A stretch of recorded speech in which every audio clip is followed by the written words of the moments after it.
নতুন প্রধান বিচারপতি সৈয়দ রেফাত আহমেদ, বিক্ষোভের মুখে আপিল বিভাগের 7 বিচারপতির পদত্যাগ। ধর্ম নিয়ে বাড়াবাড়ি ও বিশৃঙ্খলা বন্ধের আহ্বান প্রধান উপদেষ্টার, দেশ গড়ার দায়িত্ব সবার। আওয়ামী লীগ সরকারের গণহত্যার তদন্তে জাতিসংঘকে চিঠি দেবে বিএনপি, সার্বভৌমত্ব রক্ষায় সকলকে সজাগ থাকার আহ্বান।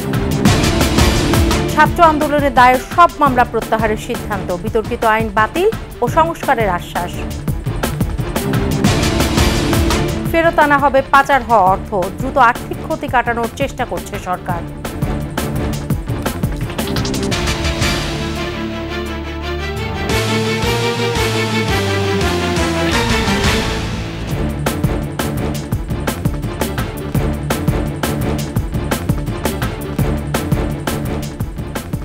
শুনছিলেন ফার্স্ট সিকিউরিটি ইসলামী ব্যাংক পিএলসি সংবাদ শিরোনাম। আমন্ত্রণ রাতের 21 সংবাদে, সাথে আছি সোনিয়া স্নিগ্ধা।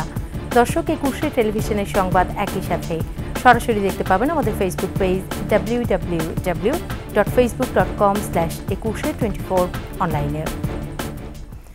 বাংলাদেশের 25তম প্রধান বিচারপতি হিসেবে নিয়োগ পেয়েছেন হাইকোর্ট বিভাগের বিচারপতি সৈয়দ রেফাত আহমেদ। শনিবার রাষ্ট্রপতি এই পদে তাকে নিয়োগ দেওয়ার পর প্রজ্ঞাপন জারি করে আইন মন্ত্রণালয়। এর আগে শিক্ষার্থী বিক্ষোভের মুখে পদত্যাগ করেন প্রধান বিচারপতি ওবায়দুল হাসান সহ আপিল বিভাগের 7 বিচারপতি। আরও জানাচ্ছেন প্রণব চক্রবর্তী। সকালে সুপ্রিম কোর্টের প্রধান বিচারপতির নির্দেশনা অনুযায়ী ভার্চুয়ালি হওয়ার কথা ছিল আপিল বিভাগের 7 বিচারপতির ফুলকোর্ট সভা। সেটি বন্ধ হলেও ততক্ষণে সুপ্রিম কোর্ট এলাকায় শিক্ষার্থীরা প্রধান বিচারপতি সহ আপিল বিভাগের 7 বিচারপতির পদত্যাগের দাবিতে বিক্ষোভে একাট্টা। যারা ওখানে যাওয়ার যোগ্য তাদেরকে রেখে যারা আওয়ামী সমর্থক তাদেরকে দেওয়া হয়েছে সেই প্রধান বিচারপতির আসনে। তারা কোনো বিচার সুষ্ঠুভাবে করতে পারে নাই। আওয়ামীপন্থী যতগুলো মানুষ এই প্যানেলে আছে প্রত্যেকের পদত্যাগের দাবিতে আমরা আজকে এখানে এসেছি। এই আন্দোলনের প্রতি সমর্থন জানান attorney general Mohammad Asaduzzaman. Attorney general হিসেবে যেটা মনে করি, নাম্বার 1 অতি দ্রুত সুপ্রিম কোর্ট খোলার ব্যবস্থা করার জন্য, এবং সেই ব্যবস্থায় যাদের প্রতি অনাস্থা আসছে তারা যদি নিজেরা তাদের শুভবুদ্ধির উদয় হয় যে ঠিক আছে, দেশ একটা সংকটকালীন অবস্থায় আছে এবং আমি বিচারপতি হিসেবে আমার প্রতি জনগণের কোনো আস্থা নাই, সে জায়গাটা আমার থাকা উচিত না। শিক্ষার্থীদের দাবির মুখে পদত্যাগ করেন প্রধান বিচারপতি ওবায়দুল হাসান। পরে পদত্যাগ করেন আপিল বিভাগের বিচারপতি এম ইনায়েতুর রহিম, আবু জাফর সিদ্দিকী, জাহাঙ্গীর হোসেন, শাহিনুর ইসলাম ও কাশেফা হোসেন। গুঞ্জন ওঠে ভারপ্রাপ্ত প্রধান বিচারপতি হিসেবে দায়িত্ব নিয়েছেন আপিল বিভাগের বিচারপতি আশফাকুল ইসলাম। তবে ছাত্র আন্দোলনের মুখে তিনিও পদত্যাগ করেন। এরপর প্রধান বিচারপতি হিসেবে নিয়োগ পান হাইকোর্ট বিভাগের বিচারপতি সৈয়দ রেফাত আহমেদ। শনিবার রাতে তাকে এ পদে রাষ্ট্রপতি মোহাম্মদ শাহাবুদ্দিন নিয়োগ দিলে প্রজ্ঞাপন জারি করে আইন মন্ত্রণালয়। একই সাথে সাবেক প্রধান বিচারপতি ওবায়দুল হাসানের পদত্যাগের প্রজ্ঞাপনও জারি করা হয়। প্রণব চক্রবর্তী, 21 টেলিভিশন, ঢাকা।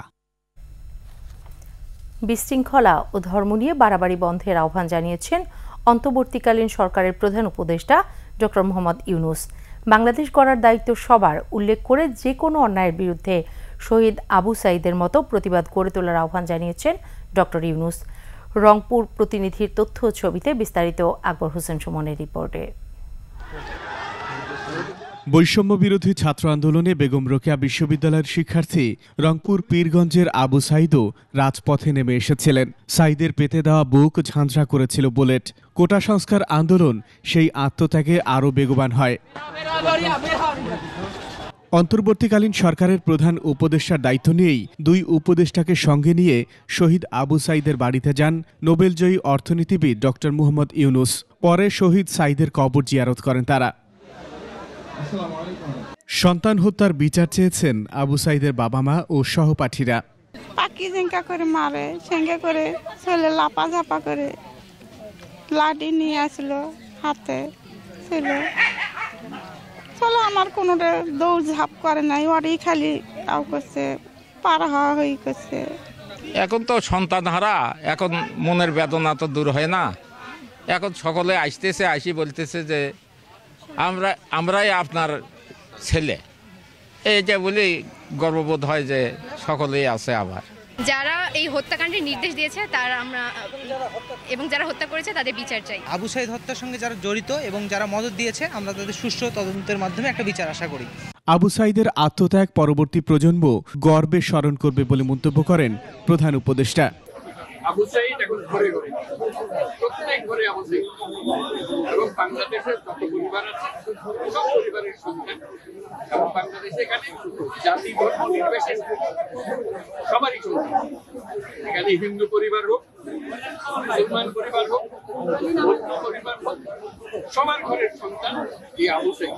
যেখানেই বিশৃঙ্খলা সেখানেই প্রতিরোধ গড়ে তোলার আহ্বান জানান ডক্টর মোহাম্মদ ইউনূস। আপনারা খেয়াল রাখবেন যে কোথাও গোলযোগ না হয়, কেউ ধর্ম নিয়ে কথাবার্তা না বলে, সবাই আবু সাঈদ। কাজে এদের সন্তানদের রক্ষা করা জাতি ধর্ম নির্বিশেষে এটা আমাদের কর্তব্য। আমরা যেন এটা নিশ্চিত করি, সামনে গিয়ে দাঁড়াই। আবু সাঈদ যেরকম দাঁড়িয়েছে আমাদের এরকম দাঁড়াতে হবে। নিহত আবু সাঈদের পরিবারের প্রতিও সমবেদনা জানান প্রধান উপদেষ্টা। আকবর হোসেন সুমন, 21 টেলিভিশন। অন্তর্বর্তী সরকারের প্রধান উপদেষ্টা ডক্টর মোহাম্মদ ইউনূস বলেছেন, বেগম রোকেয়া নারীদের মুক্ত করেছেন, রংপুর সারা বাংলাদেশকে মুক্ত করবে।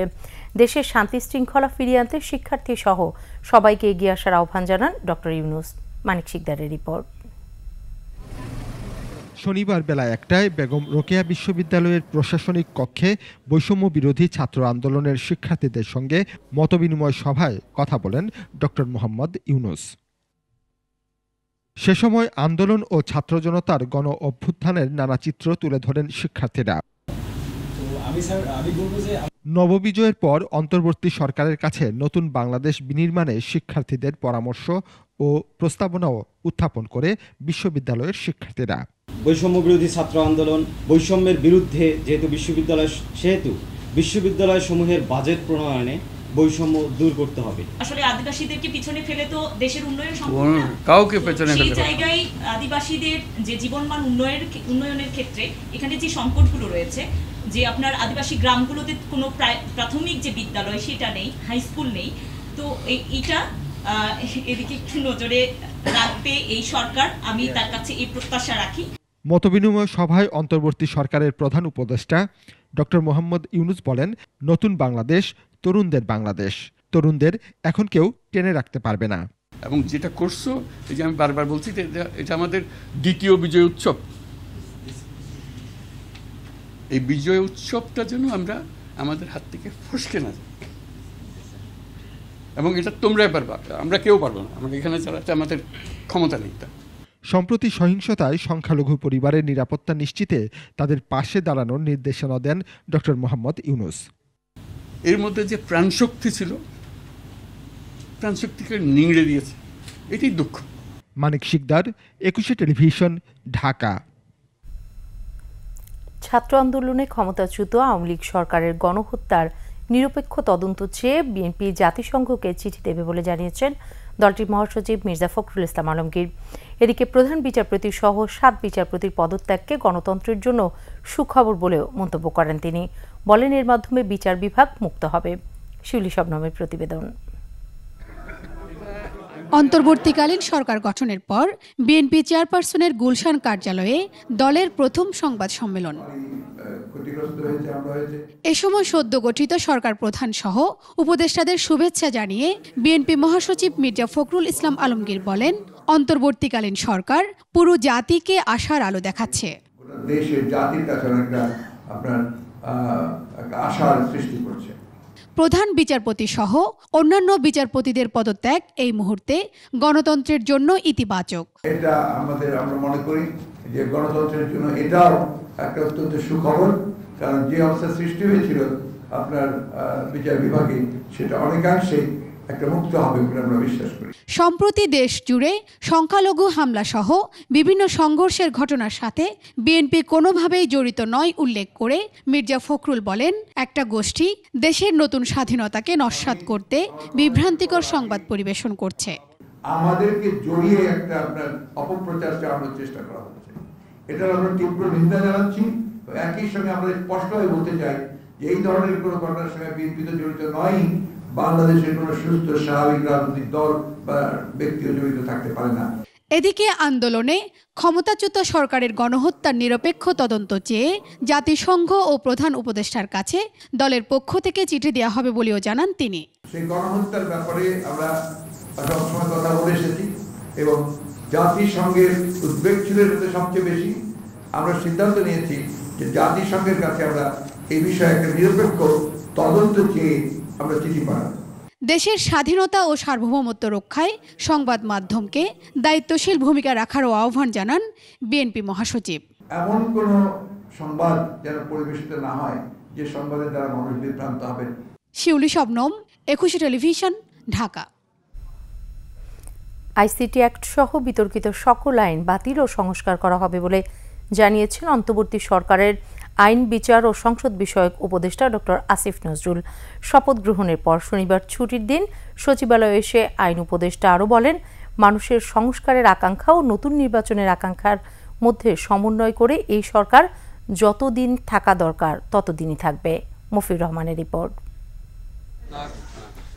অন্তর্বর্তী সরকারের আইন উপদেষ্টা হিসেবে শপথ নেওয়ার পর শনিবার সচিবালয়ে আসেন অধ্যাপক ডক্টর আসিফ নজরুল। কথা বলেন সরকারের মেয়াদ, জনবিরোধী বিভিন্ন আইন সহ নানা বিষয়ে। এ সময় তিনি বলেন, বাক স্বাধীনতা সহ মৌলিক অধিকার নিশ্চিতে সাইবার সিকিউরিটি অ্যাক্ট সহ যত জনবিরোধী আইন আছে সব সংস্কার করা হবে। যে কোনো ধরনের খারাপ আইন কোনটার আপনার সংস্কার করা প্রয়োজন, কোনটা বাতিল করা প্রয়োজন, সেটা আমরা সুচিন্তিতভাবে পদক্ষেপ নেওয়ার চেষ্টা করব। আপনি সাইবার নিরাপত্তা আইনে তো আমিও আসামি ছিলাম, কাজে বুঝতে পারছেন সাইবার নিরাপত্তা আইনকে ভালোবাসার তো কোনো কারণ নাই আমার। ডক্টর আসিফ নজরুল বলেন, বিগত সরকারের সময় পুলিশ, বিচার বিভাগ, দুর্নীতি দমন কমিশন সহ বিভিন্ন রাষ্ট্রীয় প্রতিষ্ঠানকে নির্যাতনের অস্ত্র হিসেবে ব্যবহারের চেষ্টা করা হয়েছে। আমরা দেখেছি অতীতে পুলিশ, বিচার বিভাগ, দুর্নীতি দমন কমিশন সহ বিভিন্ন রাষ্ট্রীয় প্রতিষ্ঠানকে, এমনকি পাবলিক বিশ্ববিদ্যালয়কে, এগুলিকে জনগণকে নির্যাতনের ওয়েপন হিসাবে ইউজ করার চেষ্টা করা হয়েছে। নির্বাচন কমিশনের ভূমিকা তো আপনারা জানেন। তো এখানে যদি আপনার ওভারহলিং না করা হয়, তাহলে ভবিষ্যতে যে সরকার আসবে তারা তো এই প্রতিষ্ঠানগুলোকে আবার সেভাবে ব্যবহার করবে। আমাদের অতীতের অভিজ্ঞতা সুখকর না। অন্তর্বর্তী সরকারের মেয়াদ নিয়ে আইন উপদেষ্টা বলেন, রাজনৈতিক দলের প্রত্যাশা আর সাধারণ মানুষের প্রত্যাশা এক নয়। রাষ্ট্রের প্রয়োজনীয় সংস্কার শেষ হলেই নির্বাচন দেওয়া হবে। রাজনৈতিক দলগুলোর প্রত্যাশা থাকবে যে যত তাড়াতাড়ি সম্ভব নির্বাচন। আবার এই দেশের সাধারণ মানুষের যে সংস্কার আকাঙ্ক্ষা, সেখান থেকে প্রত্যাশা থাকবে এই সরকার যেন জরুরি কিছু সংস্কার করে যায়। এর আগে মন্ত্রণালয়ের কর্মকর্তাদের সাথে জরুরি বৈঠক করেন আইন উপদেষ্টা। এতে ছাত্র জনতার আন্দোলনে যেসব ফৌজদারি মামলা দায়ের হয়েছে সেগুলো আগামী 3 কর্মদিবসের মধ্যে প্রত্যাহারে প্রয়োজনীয় পদক্ষেপ নেওয়ার সিদ্ধান্ত হয়। মফিউর রহমান, 21 টেলিভিশন, ঢাকা। দ্রুত সময়ে আর্থিক ক্ষতি কাটিয়ে স্বাভাবিক অবস্থায় ফিরিয়ে আনা হবে, সেই সাথে পাচার হওয়া অর্থ ফিরিয়ে আনতে ব্যবস্থা নেওয়া হচ্ছে বলে জানালেন অর্থ উপদেষ্টা ডক্টর সালেউদ্দিন আহমেদ। আয় এবং সম্পদ বৈষম্য কমানোর ব্যবস্থা নেওয়া হচ্ছে বলেও জানান অর্থ উপদেষ্টা। তৌহিদুর রহমানের রিপোর্ট। শপথ নেয়ার পর ছুটির দিনে নিজ কার্যালয়ে যান অর্থ ও পরিকল্পনা উপদেষ্টা ডক্টর সালেউদ্দিন আহমেদ। সেই সময় অর্থ মন্ত্রণালয়ের কর্মকর্তারা তাকে স্বাগত জানান। পরে গণমাধ্যমের সাথে কথা বলেন অর্থ উপদেষ্টা। জানান, অর্থনীতি মারাত্মক চাপে রয়েছে, দোকানপাট বন্ধ, বাজারে পণ্য সরবরাহ এখনো কম। এ অবস্থায় করণীয় বিষয়ে কথা বলেন তিনি। যে মানুষের জীবনযাত্রার এফেক্ট পড়েছে, কর্মসংস্থান নাই, আয়ের সংস্থান নাই, সাপ্লাই চেন পুরোপুরি নষ্ট হয়ে গেছে। তার মধ্যে সাপ্লাই চেন ছাড়াও কিছু লোকের, আপনি জানেন, ব্যবসায়ীদের বা কিছু লোকের কিছু আছে, সেটা আমরা অ্যাড্রেস করব। তো ইমিডিয়েটলি আমরা চাচ্ছি যে মানুষের জীবিকার উপর যে আয়ের চাপ পড়েছে, আয়ের সংস্থান কমে গেছে, মূল্যস্ফীতি বেড়ে গেছে, এইটাকে ইমিডিয়েটলি কন্ট্রোল করা। কেন্দ্রীয় ব্যাংকের গভর্নরের পদত্যাগের বিষয়েও কথা বলেন। যৌক্তিক উন্নয়ন প্রকল্প অব্যাহত রাখা হবে বলেও জানান অর্থ ও পরিকল্পনা উপদেষ্টা। আমাদের অর্থনীতির কিন্তু একটা এর আগের দিন এতদিন একটু ভুল ছিল উন্নয়নের যে কৌশল বা নীতি, যে মানুষের উন্নয়নের সুফলটা বেশিরভাগ মানুষ পায় নাই। বাংলাদেশ ব্যাংক বা বাংলাদেশের যে কোনো রুলস, নর্মস, নিয়মকানুন যথেষ্ট আন্তর্জাতিক মানে, কিন্তু সেটা মানা হয় নাই। এবং যারা মানাবে তারা মানে নাই, যারা মানবে তারা অনেকে মানে না। অর্থনীতির গতি ফেরাতে আইন শৃঙ্খলার অবস্থা স্বাভাবিক করার তাগিদও দেন তিনি। যাদের সাথে যোগাযোগ করে এটা করতে আমরা করব। তৌহিদুর রহমান, 21 টেলিভিশন, ঢাকা। শিল্প খাতের সব ধরনের দুর্নীতি কঠোর হাতে দমন করা হবে বলে জানিয়েছেন শিল্প উপদেষ্টা আদিলুর রহমান খান। দুপুরে শিল্প মন্ত্রণালয়ের সম্মেলন কক্ষে সচিব সহ অন্যান্য কর্মকর্তাদের সঙ্গে বৈঠক শেষে শিল্প উপদেষ্টা আরও বলেন, কোনো রকম দুর্নীতি ও অনিয়ম মেনে নেওয়া হবে না। এছাড়া শিল্প খাতের সংকট সমাধান করাই শিল্প মন্ত্রণালয়ের অগ্রাধিকার কাজ হবে বলে জানান উপদেষ্টা আদিলুর রহমান খান। জিরো টলারেন্স থাকবে আমাদের দুর্নীতির ক্ষেত্রে এবং আমাদের টিম এই ব্যাপারে সজাগ থাকবেন এবং আমরা এটা যা অন্যায় অবিচার যেই অভিযোগগুলোর ক্ষেত্রে এসেছে আমরা যেন ভবিষ্যৎটা ডিফারেন্ট হয় এই জন্যই তো আজকে এই দায়িত্বগুলিতে আসা। গ্যাসের ব্যাপারটা এনশিওর করা এই মানে শিল্প খাত। জি, নিচ্ছি সংবাদ বিরতি। যখন ফিরছি তখন অন্যান্য খবরের সঙ্গে আরও থাকবে। স্বাভাবিক হচ্ছে পুলিশের কার্যক্রম, রাজধানী সহ সারা দেশের 538 থানায় কাজ শুরু। এসএমই পণ্যের বিপণন আরও শক্তিশালী করার পরামর্শ, ঋণের সুদ কমানোর দাবি।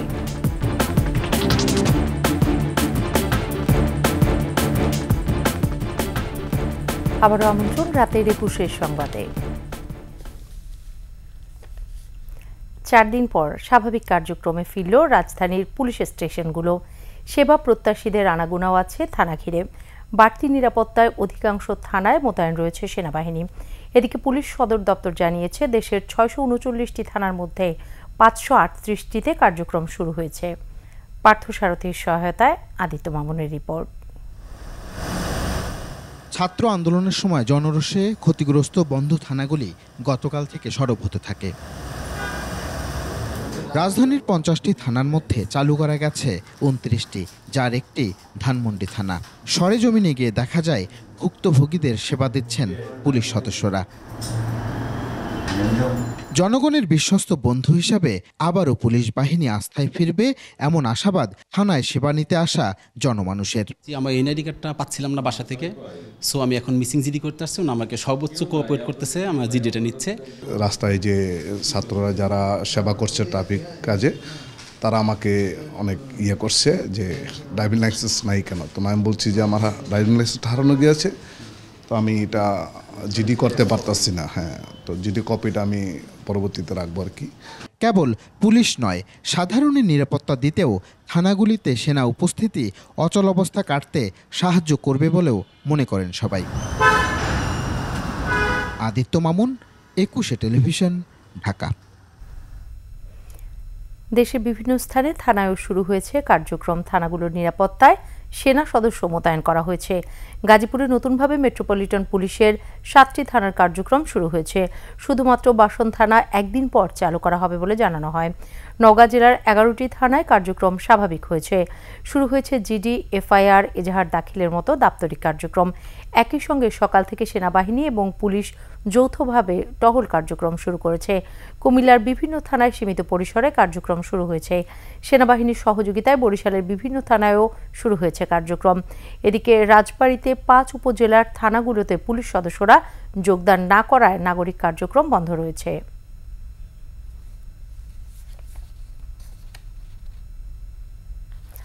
সদ্য ক্ষমতাচ্যুত প্রধানমন্ত্রী শেখ হাসিনাকে দেশে ফিরিয়ে এনে বিচারের আওতায় আনার দাবি জানিয়েছেন মহানগর বিএনপির নেতারা। বিকেলে রাজধানীর পল্টনে দলের কেন্দ্রীয় কার্যালয়ের সামনে সমাবেশে নেতারা বলেন, স্বৈরাচারী হাসিনার গুম খুনের বিচার না হওয়া পর্যন্ত মাঠে থাকবে বিএনপি। দেশে গণতন্ত্র ফিরিয়ে আনতে বিএনপি কাজ করবে উল্লেখ করে নেতাকর্মীদের বিরুদ্ধে দায়ের করা মিথ্যা মামলা প্রত্যাহারের দাবি জানান তারা। সমাবেশে বিএনপির চেয়ারপারসনের উপদেষ্টা আসাদুজ্জামান রিপন সহ ঢাকা উত্তর ও দক্ষিণের নেতাকর্মীরা উপস্থিত ছিলেন। এদিকে একটি কুচক্রী মহল দেশে অরাজকতা সৃষ্টির পায়তারা করছে বলে অভিযোগ করেছেন বিএনপি নেতারা। ঢাকা মহানগর উত্তর ও দক্ষিণ বিএনপির অঙ্গ সংগঠনের নেতারা হাসপাতাল, মন্দির ও ব্যবসা প্রতিষ্ঠান পরিদর্শন করে সাংবাদিকদের কাছে অভিযোগ করেন। এ সময় তারা বলেন, ছাত্র জনতার আন্দোলনে স্বৈরশাসকের পতন হয়েছে। এখন দেশকে অস্থিতিশীল করতে অরাজকতা সৃষ্টির চেষ্টা করছে, যা বিএনপি হতে দেবে না। দেশের জনগণ সজাগ রয়েছে, তাই যে কোনো মূল্যে তাদের প্রতিহত করা হবে। কেউ যদি দেশের ভিন্ন ধর্মের উপর আঘাত হানার চেষ্টা করে, তাদেরও প্রতিহত করার ঘোষণা দেন নেতারা। ব্যবসায়ীরা যাতে শান্তিতে ব্যবসা বাণিজ্য চালিয়ে যেতে পারে সেই বিষয়েও আশ্বস্ত করেন তারা। কোটা সংস্কার আন্দোলনে যারা আহত হয়েছে তাদের সার্বিক চিকিৎসা সেবায় বিএনপি পাশে থাকবে বলেও জানান নেতারা। হসপিটালের আন্ডারে ওনারা অনেক মন্দির এবং মাইনরিটিদেরকে ওনার চিকিৎসা করে না, ওনাদের রিলিজিয়াস রাইটে ওরা প্রোটেকশন দেয়, সেটা আমরা পরিদর্শন করেছি। তবে মূলত আমরা সবাই বাংলাদেশি এবং এক বাংলাদেশি আরেক বাংলাদেশি পাশে দাঁড়িয়ে থাকতে হবে, সবাই আমাদের আগামী শুভকামনা। আপনাদের নিরাপত্তার দায়িত্ব আপনাদেরই, রুখে দাঁড়াবেন। কেউ আসলে চাঁদাবাজি করা দখল করতে আসলে আটকিয়ে রাখবেন। আবারও বলছি, আইন শৃঙ্খলা বাহিনীর হাতে তুলে দেবেন, প্রয়োজনে আমাদের ফোন দেবেন। ঝালকাঠির নলছিটিতে দুর্বৃত্তের আগুনে পোড়া মুক্তিযোদ্ধা সংসদ অফিস সংস্কার করে দিয়েছেন স্বেচ্ছাসেবক দল ও ছাত্র দলের নেতাকর্মীরা। শেখ হাসিনা সরকারের পতনের পর নলছিটিতে দুর্বৃত্তরা উপজেলা মুক্তিযোদ্ধা সংসদ কার্যালয়ে আগুন দিয়ে পুড়িয়ে দেয়। আজ সকাল থেকে ভবনের ভেতরে পুড়ে যাওয়া মালামাল সরিয়ে সংস্কার করে দেন স্বেচ্ছাসেবক দল ও ছাত্র দলের নেতাকর্মীরা। এছাড়াও ভবনের সামনে ও ভেতরে রং করে মুক্তিযোদ্ধাদের বসার ব্যবস্থা করে দেওয়া হচ্ছে। পুড়ে যাওয়া ভবনটি দেখতে আসেন উপজেলা মুক্তিযোদ্ধা সংসদের সাবেক কমান্ডার সহ মুক্তিযোদ্ধারা।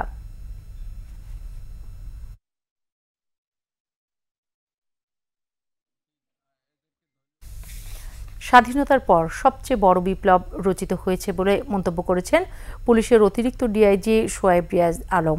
দুপুরে সিরাজগঞ্জের এনায়েতপুরে থানা পরিদর্শন শেষে কার্যক্রম শুরু করার ঘোষণা দিয়ে আরও বলেন, এই কঠিন সময়ে সবার সার্বিক সহযোগিতায় দেশটাকে নতুন করে সাজানো হবে। সবাইকে পুলিশ সদস্যদের সহযোগিতার আহ্বান জানান অতিরিক্ত ডিআইজি সোয়াইব রিয়াজ আলম। কোটা আন্দোলন ঘিরে সহিংসতায় নিহত শহীদদের মোমবাতি জ্বালিয়ে জাতীয় সঙ্গীতের মধ্য দিয়ে স্মরণ করল শিক্ষার্থীরা। শনিবার সন্ধ্যায় জাতীয় সংসদ ভবন এলাকায় ছিল এই আয়োজন। সাধারণ শিক্ষার্থীরা সম্প্রতি রাজধানী সহ সারা দেশে আন্দোলনে নিহত সকল শহীদকে শ্রদ্ধাভরে স্মরণ করে। তাদের এই আয়োজনে যুক্ত হয় সাধারণ মানুষও। শত শত মোমবাতি জ্বালিয়ে এবং একই সঙ্গে জাতীয় সঙ্গীত গেয়ে শহীদদের স্মরণ করা হয়। পরে শিক্ষার্থীরা জানান, দেশ সংস্কারে কাজ করবেন তারা। কোটা আন্দোলনের নিহত শহীদদের স্মরণে দেশের বিভিন্ন জায়গায় শিক্ষার্থী ও নাগরিক সমাজের উদ্যোগে আলোচনা সভা ও দোয়া মাহফিল হয়েছে। শহীদদের স্মরণে ব্রাহ্মণবাড়িয়ার শিক্ষার্থী ও নাগরিক সমাজের আলোচনায় বক্তারা গণহত্যায় জড়িতদের অবিলম্বে বিচারের আওতায় আনার দাবি জানান। নোয়াখালীর বেগমগঞ্জের দোয়ালিয়া গ্রামে ছাত্র ও যুব সমাজের আয়োজনে আন্দোলনে নিহত শহীদদের মাগফিরাত কামনায় দোয়া শোকসভার আয়োজন করা হয়। এছাড়া ঝিনাইদহের চলমান পরিস্থিতি নিয়ে সকালে সংবাদ সম্মেলন করেন বৈষম্য বিরোধী ছাত্র আন্দোলনকারীরা।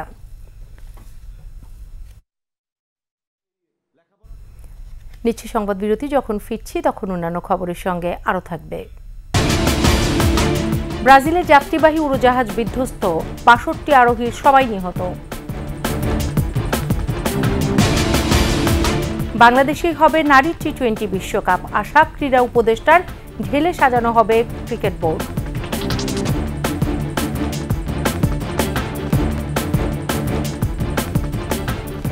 আবারও আমন্ত্রণ রাতের ২১ সংবাদে। এবার বাণিজ্য সংবাদ।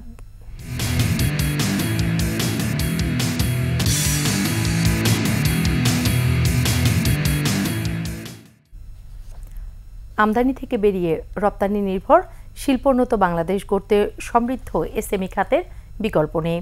এজন্য এসএমই পণ্যের বিপণন ব্যবস্থা আরও শক্তিশালী করার পরামর্শ বিশেষজ্ঞদের। বলছেন, স্থানীয় এসএমই উদ্যোক্তাদের কাছ থেকে অভ্যন্তরীণ বড় শিল্পের মালিকরা যাতে কাঁচামালের একটি অংশ নিতে বাধ্য হন সে ধরনের নীতিমালা থাকা দরকার। এছাড়া ভ্যাট ট্যাক্স ও ঋণের সুদ কমানোর দাবি তাদের। ২১ স্পেশালে এসএমই খাত নিয়ে তৌহিদুর রহমানের ২ পর্বের ধারাবাহিক রিপোর্টের শেষ পর্ব। কর্মসংস্থান সৃষ্টিতে এমএসএমই খাতের গুরুত্ব অনেক, তবে বিপুল এই সম্ভাবনা পুরোপুরি কাজে লাগানো যাচ্ছে না। অতিরিক্ত ভ্যাট ট্যাক্স এবং ব্যাংক ঋণের সুদহার বড় শিল্পের তুলনায় এমএসএমইতে বেশি, সাথে আছে নানা প্রতিবন্ধকতা। এই সম্ভাবনার জায়গাটাকে কাজে লাগিয়ে আমাদের জন্য যে ফ্যাসিলিটিসগুলো আমাদেরকে প্রোভাইড করা দরকার, আমার মনে হয় এই জায়গাটাতে একটা বিশাল গ্যাপ আমরা প্রত্যক্ষ করি। 2041 সালের উন্নত বাংলাদেশ গড়তে এমএসএমই খাতকে কিছুটা ঢেলে সাজানোর কথা বলছেন উদ্যোক্তারা। এলডিসি গ্র্যাজুয়েশনের পর কারখানাগুলোর পরিবেশ মানসম্মত না হলে ক্রেতারা মুখ ফিরিয়ে নিতে পারেন। ফ্যাক্টরিগুলোকে কমপ্লায়েন্স সার্টিফিকেশনের আওতায় আনা, এই কাজটা যদি আমরা না করতে পারি তাহলে কিন্তু আবার ইন্টারন্যাশনাল মার্কেটে যে কাস্টমার আছে তারা কিন্তু সেই প্রতিষ্ঠান থেকে পণ্য কিনবে না। যে সমস্ত ক্রেতারা আমাদের কাছে পণ্যগুলো উৎপাদিত পণ্যগুলো কিনে থাকেন তারা দেখা যাচ্ছে যে ইম্পোর্টেড প্রোডাক্টের দিকে বেশি ঝুঁকে যাচ্ছে, কারণ সেক্ষেত্রে দেখা যাচ্ছে যে মূল্যের একটা ব্যাপার। তাই ইম্পোর্টেড পণ্যগুলোর উপর যদি আরো বেশি করে খেয়াল রাখা হয়, শুল্কর ব্যাপারটা একটু খেয়াল রাখা হয়। এমএসএমই খাতের পণ্যের বিপণন এখনও কিছুটা কঠিন, তাই দেশীয় এবং আন্তর্জাতিক অনলাইন প্ল্যাটফর্মের সাথে সম্পৃক্ত হয়ে এ খাতের পণ্যের বিপণন বাড়ানো যেতে পারে বলছেন অর্থনীতিবিদরা। ওয়ালমার্ট থেকে শুরু করে অ্যামাজন, দারাজ বা এই ধরনের বড় বড় যে সমস্ত যে আন্তর্জাতিক যে প্ল্যাটফর্মগুলো রয়েছে, অনলাইন প্ল্যাটফর্ম, তো সেগুলোর সঙ্গে আসলে সংযোগ করিয়ে দেওয়াটা খুব গুরুত্বপূর্ণ। বড় শিল্পের কাঁচামাল আনতে বিপুল পরিমাণে বৈদেশিক মুদ্রা ব্যয় হয়, অন্যদিকে বিদেশে এমএসএমই পণ্যের চাহিদাও আছে। এ অবস্থায় নীতি সহায়তা বাড়ানো সহ বিদেশি মিশনগুলোকে কাজে লাগানোর কথা বলছেন অর্থনীতিবিদরা। এত শত সমস্যার মধ্যেও এসএমইগুলো কিন্তু দাঁড়িয়ে আছে এবং তারা কিন্তু কারো কাছে অভিযোগও করছে না। তারা যে ব্যাংকগুলো থেকে ঋণ পাচ্ছে না, তারপরেও কিন্তু তাদের কোনো কিছু বলার ওরকম থাকছে না। কিন্তু এখন যেটা হচ্ছে যে যদি তারা ঋণ পেতেন, আর্থিক সহযোগিতা যদি পেতেন, তারা প্রাতিষ্ঠানিক সহযোগিতা পেলে কিন্তু তারা আরও নিজেদেরকে বিকশিত করতে পারতেন। এসএমইতে বাংলাদেশে একটা বিপ্লব ঘটে যেত। এমএসএমই খাতকে আরও শক্তিশালী করতে সাব কন্ট্রাক্টিং আইন নিয়ে কাজ করছে শিল্প মন্ত্রণালয়। পাশাপাশি উদ্যোক্তাদের নানা ধরনের প্রশিক্ষণ ও পরামর্শ দিয়ে সহায়তা করছে এসএমই ফাউন্ডেশন। আমরা যদি একটা আইন তৈরি করতে পারি যে আমাদের লোকাল উদ্যোক্তাদের কাছ থেকে একটা সার্টেন পার্সেন্টেজ পণ্য আপনাকে কিনতে হবে, কিছু কিছু শিল্প উদ্যোক্তারা কিন্তু অলরেডি রেডি আছে, এবং যখন এই অপরচুনিটি তৈরি হবে তখন নতুন উদ্যোক্তারা এখানে আবার প্রচুর পরিমাণ বিনিয়োগ আপনারা শুরু করবেন।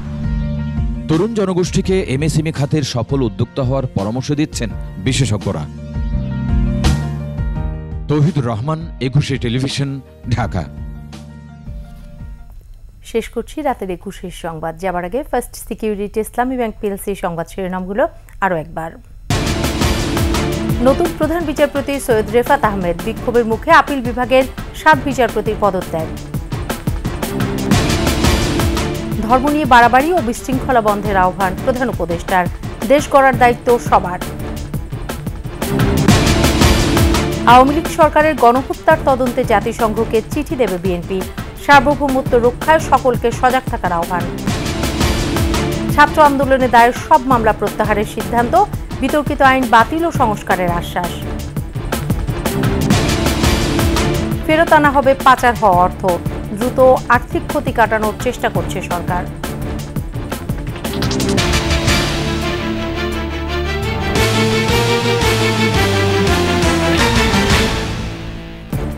সর্বশেষ সংবাদ জানতে ডায়াল করুন 2021 নম্বরে, আর ভিজিট করুন ekushe-tv.com ওয়েবসাইটে।